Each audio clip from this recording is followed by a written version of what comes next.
Alam nyo tong double RSI? May nagpagawa nito noon. It's a very simple. Instead na oversold, overbought, ang gagawin mo sa kanya is cross. So, para siyang stochastic din, di ba? Or para siyang MACD. Parang ganun yung concept eh. Yeah. So, parang ang mangyayari, if the... Ito. Ayan o. So, yan. So, may cross above yung, yung faster RSI. Diba? So, it's a buy. Dapat. So, ito yan. So, dapat dito yung buy niyan. Diba? So, 1:2. Ganun ulit. It's a. Okay.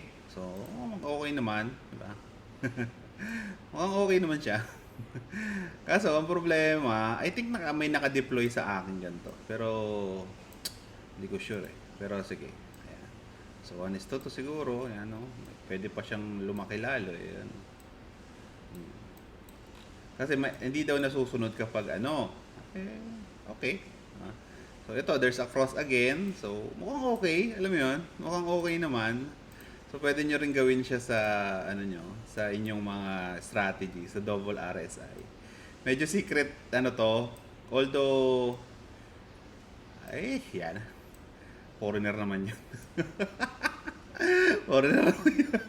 Hindi naman, ano lang siya, it's a parang hindi naman ito yung whole strategy, but ito daw yung ginagamit niya ever since. So, okay naman, feeling ko, naman siya. So, kasi mas ma-filter out yung trades niya and everything. It's called double RSI, diba? The double RSI. Diba? So, parang ang kukunin, dalawang RSI lang to na pinagko-cross, diba? So, ay nako, mayroon na kayong bagong bagong bagong strategy. Pero I don't know if tama yung aking So 100 tsaka 14. Yung isa 100, isa 14. So tingnan natin kung okay siya, 'di ba? Kung maganda ba yung niya. So there's a cross here now. So dapat magbabay na, 'di ba? Malay naman natin, di ba? Alam mo yun, malay natin. So, ang kailangan natin dito sa strategy na to is, of course, the RSIs, di ba? So, siguro, para mabilis tayo, may kokopyahin lang akong part. Ito lang kokopyahin kong part. Ayan, kasi wala lang. So input, siguro ayan yan. Input, lot size 14. I don't know the what do you call this? The actual numbers, pero sa mukhang okay eh. Siya eh, hedge fund trader siya. So pero alam mo 'yun, hedge fund trader pero algo. Wala naman ang hedge fund trader na na manual trader eh. So ito yung isa sa mga niya. Ay, tayo na, baka ibenta nyo to sige lang. Okay lang yan. Ano bang gagawin ko? RR. Stop loss natin 200. RR is 2.0. Okay. So dalawang RSI natin, same time frame naman, 'di ba? Magkakaiba lang sila sa So ang gagawin natin ngayon is pero dalawang indicator pa rin 'yon. So RSI period 1. So, sabihin natin 14 to, yung default.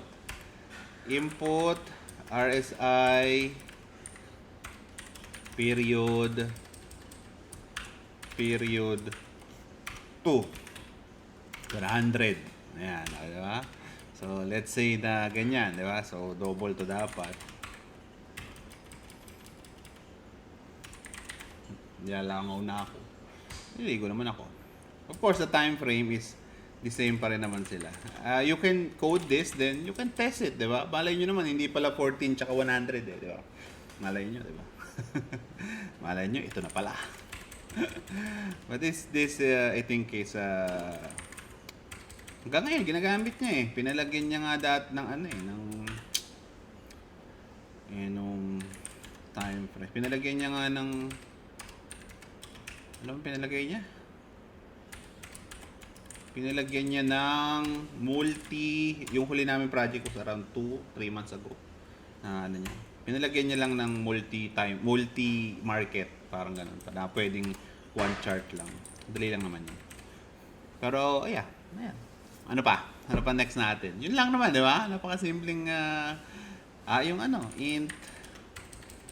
So, ano na? So, int numpos, di ba? Int numpos is yan. Tapos dahil dalawang RSI siya, 'di ba? Dalawang siya.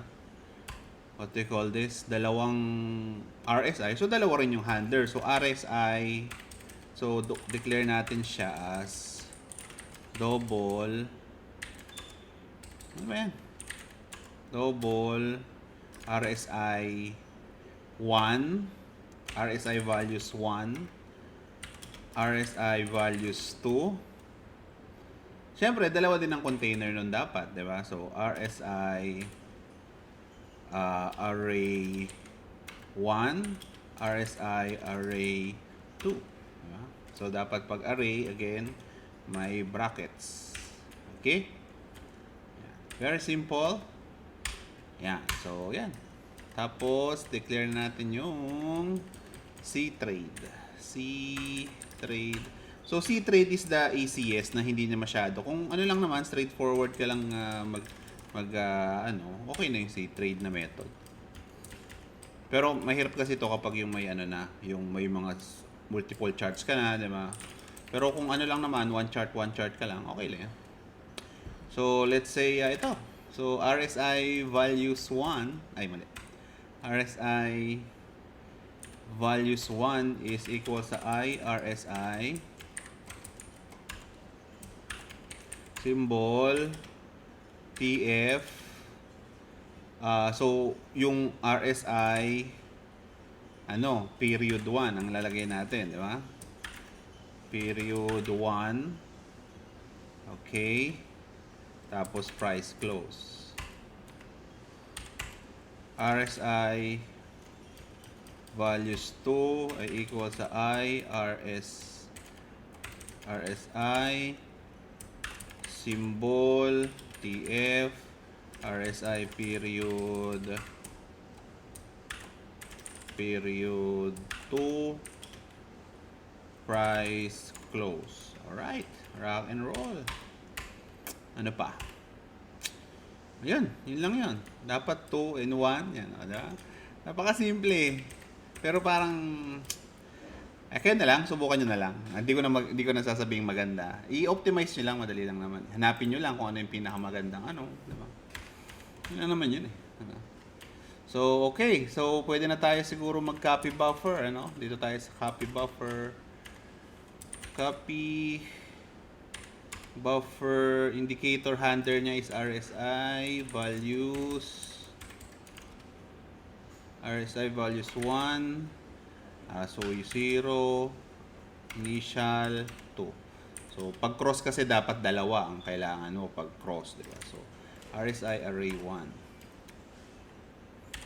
So, copy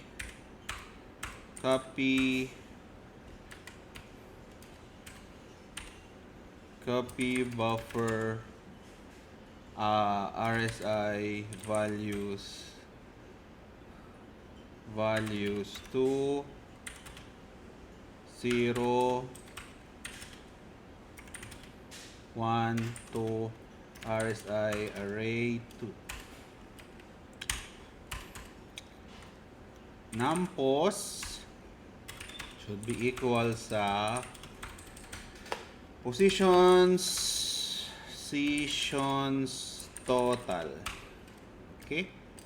So, pwede na tayo mag-print ngayon. Okay? So, bakit hindi siya, kasi positions total. Ayan. Ayos. So, pwede na tayo mag-print para ma-check natin. So, print natin yung RSI 1, RSI 1. So, previous dapat siya RSI 1-1 na lang lagay ko para candle 1, di ba? So that's RSI array. RSI array. By this time kasi dapat medyo ano na to, alam mo na, di ba? So medyo binibilisan ko na. Nakailang episode ka na ba? Panoorin mo muna, practice tayo. Di ba? Testing tayo ng mga ano, di ba? Okay. So copy natin to. Practice tayo, di ba? Alam mo 'yan? 2 2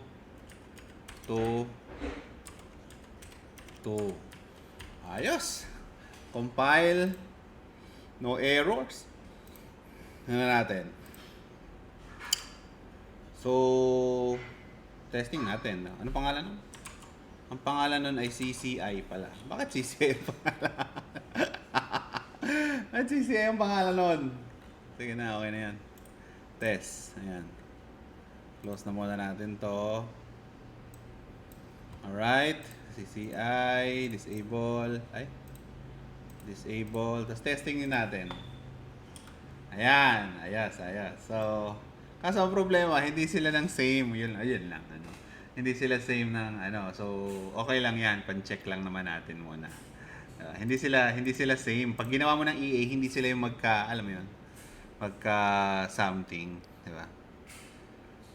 Ay, hindi nakadikit ang pangit. Ulitin natin. So, dapat may space pala. So, space. Ayan, ayos. Stop, compile, test, okay. Stop, refresh. Okay, testing it.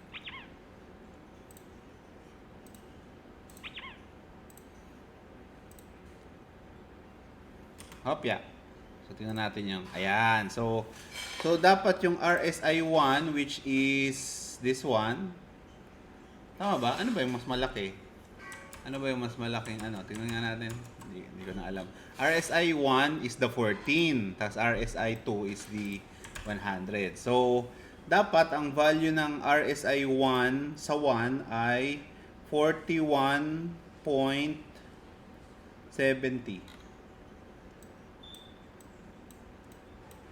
41.70.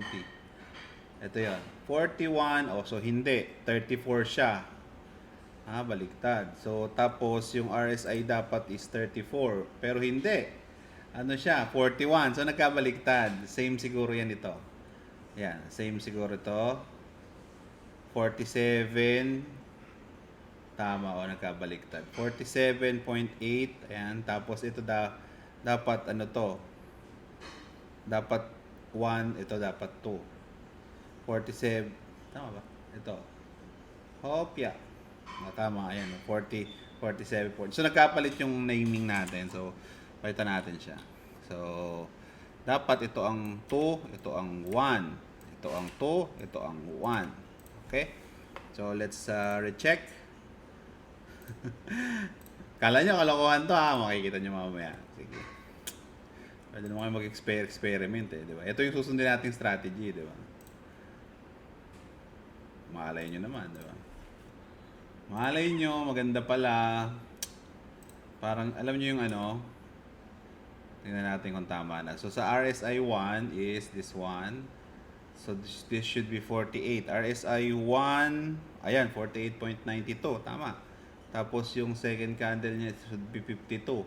54. Tama, ayan. Tapos dito naman 49.4. Ayan, tama. RSI 1. Tapos RSI 2. Ito, katapat na ito. Ayan, no? Boom! 50.28. Tama na yung labeling. Ayan, ayos. Very simple. So, ano yung strategy? So, the strategy is ganito. So, punta tayong trading view dahil ayoko nang gumawa ng bagong indicator. So, if the RSI 1 crosses above the RSI 2, di ba? So, paano nga ba ang cross above? Di ba? Paano nga ba ang cross above, mga Lodi? The cross above should be, so, yung kapag buy, Notepad tayo. Dito na lang. Kapag buy, so RSI 1 should cross above. Ayan. RSI 2. Ayan, ayos. Pero ano bang itsura ng cross above? So, dapat RSI 1-2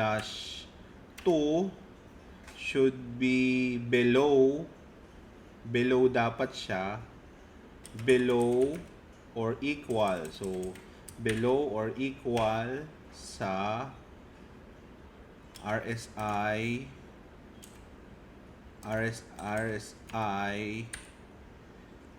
2, hindi, RSI 2-2. Ito, and, ayan, RSI 1-1 should be above. Tama ba? RSI 1-1 should be above. Oh, kasi above na siya eh. Nag-cross na eh, di ba? Oh, nag-cross na.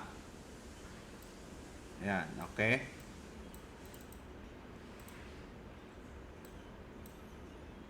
Should be above. Should be above RSI 1 RSI 2-1. Ayan. -1. Mali ito. -1. Yan. RSI 1-1 should be above. Ayan o. So, nag-cross na siya dito. Diba? Boom. Should be above and RSI 2. So, kapag cell naman, hanap tayo ng cell. Ano? So, ito.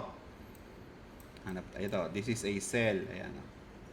So, ang una muna sa cell is RSI 1-2 should be above muna, 'di ba? Cross below eh, 'di ba?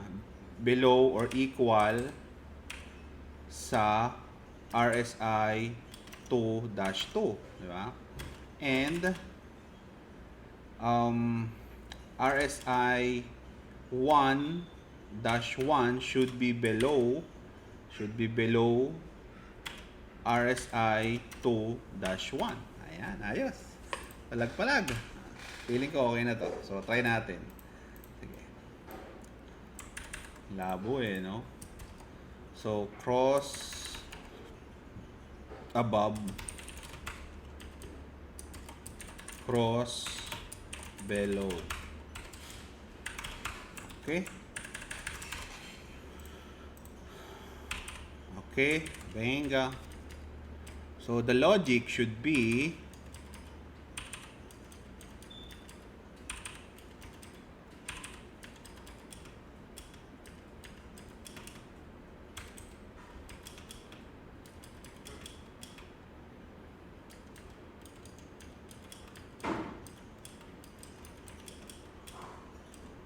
okay, so ang logic natin, if, ayan, so nandito na yung ano natin. So, sabi natin, RSI-1,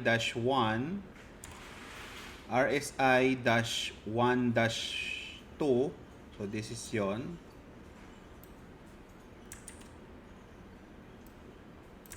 Should be above and equal to RSI 2-2. So, RSI 2-2 is this one. Diba? Yeah. So, kapag okay kasi labeling mo, diba? Dadali, diba? So, if RSI-1, diba? RSI-1, which is this one, should be above RSI 2-1. RSI 2-1.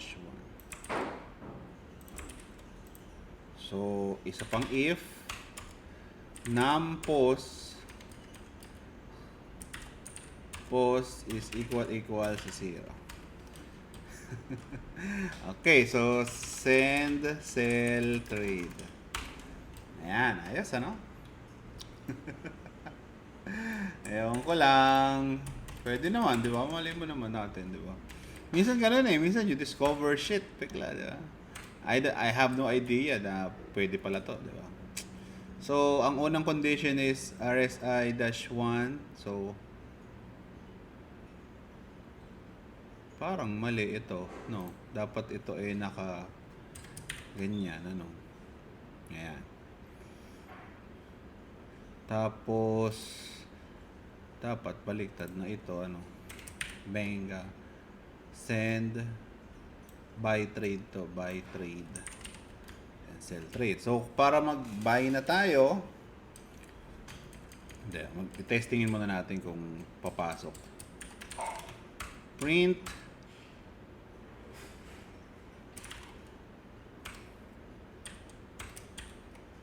Buy now.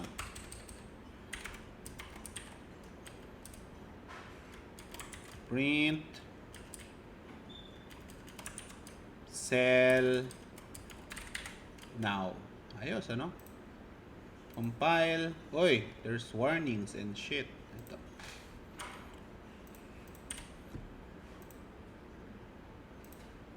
Boom, panes. Boom, boom, panes, panes. So, okay. So, let's start.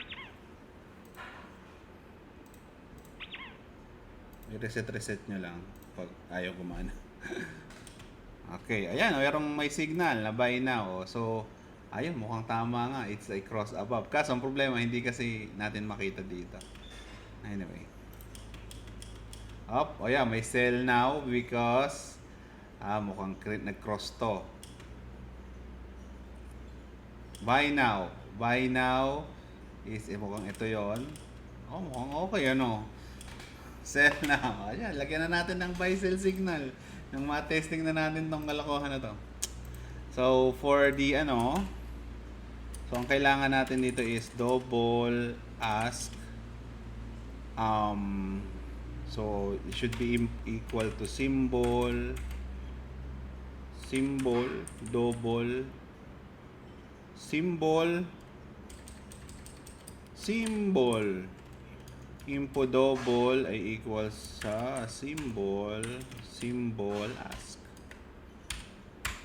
Double SL price should be equal sa ask. So pag buy, the SL should be below, so minus the ask SL. Hindi ko ba nalagay yung SL? Nalagay ko, di ba? Stop loss pala ang pangalan. Stop loss times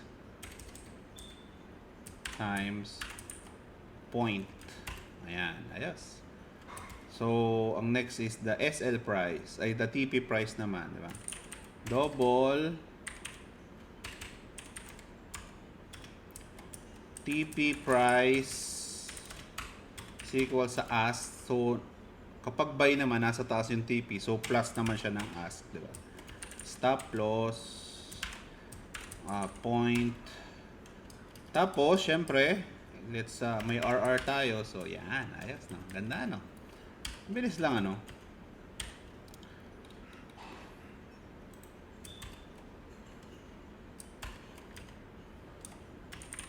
Double naman dito, bid equals sa symbol, info double, symbol bid. Tapos dito naman, double din, declare din natin, SL price. Bakit dalawang beses siya? Kasi nasa loob siya ng if. So, pwede naman sa labas, pero okay na yan. Pwede naman siya sa labas, pero kayo bahala. Kayo programmer eh. Hindi naman ako, di ba? Bid. So, bid. So, kapag SL naman, nasa taas yung SL. So, plus naman yon. Plus, stop loss times underscore point. Yan. So, double TP price should be equal sa bid naman, minus naman siya, di ba? Stop loss times RR times point. Okay lang ba yung bilis ko? Magreklamo kayo sa comments kung hindi, para bagalan natin sa next time. Pero ipapakita ko naman sa inyo to, pwede nyo i-post to, di ba? Siyempre, hindi ko bibigay yung code. At siyempre, yun na nga lang gagawin nyo. Kukopyahin na nga lang eh, di ba? Alam mo yun? Kukopyahin na nga lang. Kakatamaran pa natin. Kaya tayo hindi na-asenso eh. Mangungopya na nga lang tayo. Di ba? Hindi pa natin galingan. Dapat ginagalingan natin. Di ba? So, ask SL, which is the SL price, TP price, and the 2X RSI, 2X RSI by Signal. Wow, ganda ng pangalan. Ganda ng comment, ano? Tapos dito naman, trade that sell naman. Diba? Kapag natutunan mo na kasi, parang ang dali na, ang bilis na gawin lahat, diba? Okay na to kung nag-i-start ka pa lang, diba? Ang problema mo nga lang, medyo, limited ka, pero okay lang. Nag-i-start ka pa lang naman, diba? So, kaya ako ginawa itong mga videos na to, para matimpla mo rin kung para sa'yo ba, diba? 2X RSI sell Signal. So dapat capital yung sell. Boom. Let's look at it. Let's compile, and there's errors because I don't have this one and I don't have this one. Compile. Oh, galing ano. Boom. Dito CCI pero CCI ang pangalan ano. let's try it first. Okay. Boom.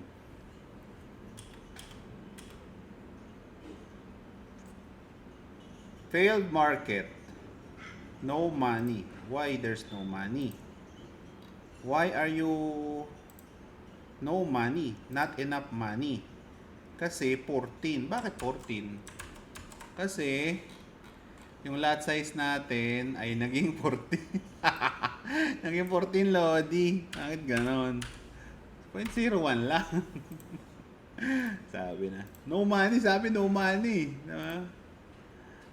Sige. Edi no money. Okay. Let's try. Okay. Tignan natin. Ba't no money pa rin? Tama na ba? Hindi pa. Ito ata yung ano. So, let's refresh first. Refresh. Test. Ayan.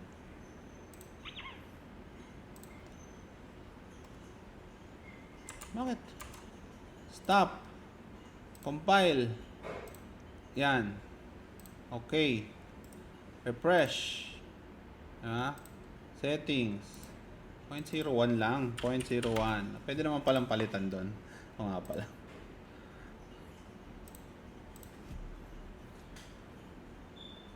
Uy, mukhang okay ano. Uy, mukhang okay itong strategy na to ano.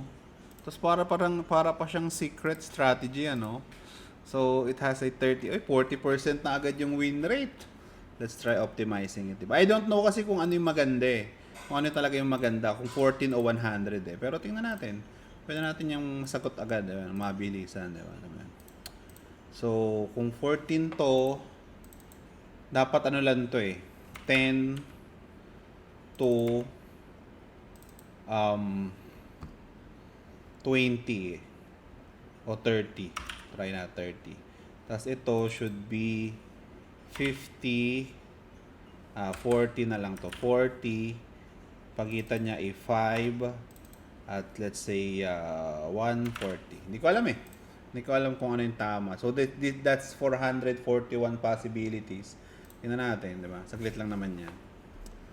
Cellphone muna ako. Diyan muna kayo.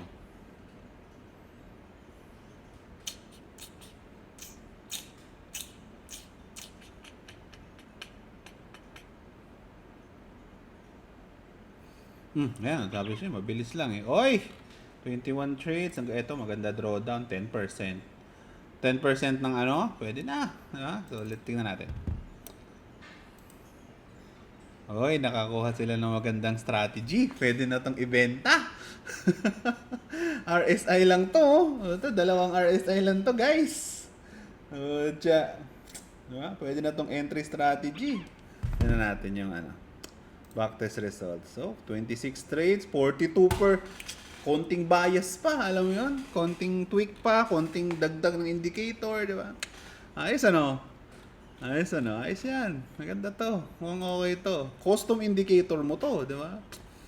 Oh, so ito lang yung So maganda pala yung 12 tsaka 135.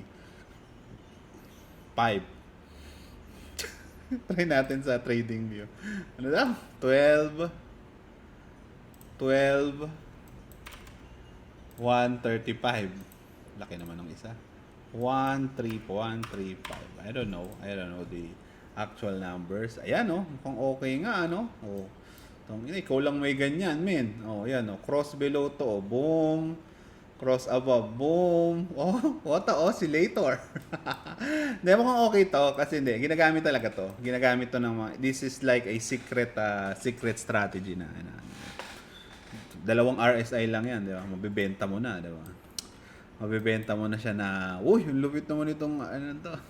Pero again, just like any EA naman, you need to optimize it first. So, ayun. yung nagpagawa sa akin ito is still a friend. He's a friend actually. Ginagamit pa rin naman niya to. Ito kasi mas simple to Mas simple to para sa kanya. Mas hinay kasi, alam mo yun, mas Tapos mukhang okay naman. Try nyo rin, diba? Try nyo i-optimize, diba? Coder naman yon, binibigyan lang ako ng trabaho nun kasi, kaya yun. Binibigyan niya lang ako ng trabaho para wala kang ginagawa, ito gawin mo. Parang ganun lang yung sabi niya sa akin Ayan, you can try it for yourself. Ito yung code so ang una muna is this part. So screenshot nyo na yung part na yan. Ayan. Tapos sa on init ito. Ayan. Pause again. Okay, so lakihan ko pa, gusto nyo. Ayan So ito muna. Ayan type nyo yan. Tapos ito on init. Ayan, type nyo yan. Tapos walang nakalagay sa void initialize. Tapos dito sa hindi pwedeng kailangan lakihan ng konti. Siguro ito na lang muna kopyahin nyo. Ito na, itong part na to. Ayan. Okay. Pause the video. Okay, ito naman. Pause the video. Di ba? Ayan, ito naman. Pause the video. Di ba? O kung sinabayan nyo na ako nung una pa lang, di ba? Pwede na, mabilis lang. Mabagal lang naman ako mag-type di ba? Sabi nga nung iba, hindi ako programmer di ba? Hindi ako programmer. Kaya, ayun. Double RSI, Secret Strategy, Episode 6. Ayun.